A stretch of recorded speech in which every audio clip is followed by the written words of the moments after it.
अस्सलाम वालेकुम बहनों, भाइयों, बुजुर्गों।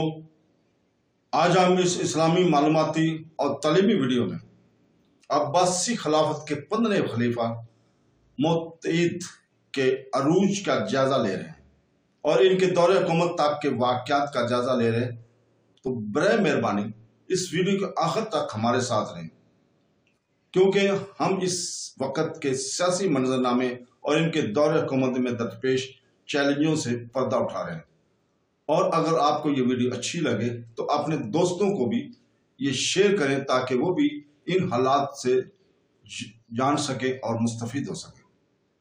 तो दोस्तों, अल मुत्तईद के दौरे हुकूमत के आखिरी साल में अब्बासी खिलाफत का नक्शा गहरे सब्ज रंग में बरह रास्त अब्बासी कंट्रोल के इलाके, अब्बासी तसल्लुत के तहत इलाके लेकर खुद मुख्तार गवर्नरों या बागियों के तहत हल्के सब्ज रंग में 899 में अल मौफक अपने बेटे अबुल अब्बास के साथ गैर वजूहात की बिना पर बाहर निकल गया और इसे कैद कर दिया।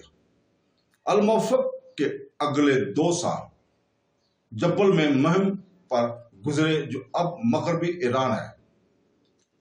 मई 891 में जब इस वक्त वो बगदाद वापस आए, अल मौफक मौत के करीब पहुंच चुके थे। बगदाद के ग्रीजन कमांडर और वजीर इस्माइल इब्न बलबल ने अबुल अब्बास को कैद रखने और इक़्तिदार मुत्तईद को मुंतकिल करने की साजिश रची।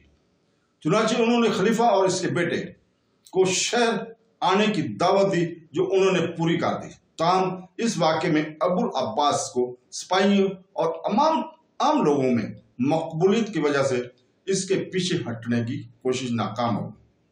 सिपाहियों ने इसे आज़ाद कर दिया और जब अल मौफक 2 जून को मर गया तो अबुल अब्बास फौरन अपने वालिद का ओहदा संभाल लिया। अबुल अब्बास ने अल मुतद बिल्लाह का लक़ब इख्तियार किया और खलीफा अल मफाद के बाद जानशीनी के सफ में अपने वालिद का मुकाम हासिल किया है।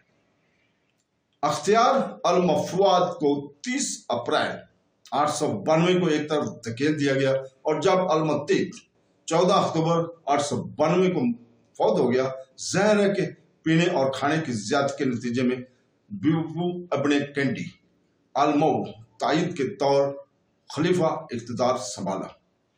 तो दोस्तों, आज की वीडियो हम यहीं ख़त्म करते हैं और कल इंशाअल्लाह ताला इसी वक्त हम खिलाफत अब्बासिया के 16वें खलीफा अबुल अब्बास अहमद बिन ताला अल मौफक मुतद बिल्लाह की स्वान हयात बयान की जाएगी। तो दोस्तों, अल्लाह हाफ़िज़।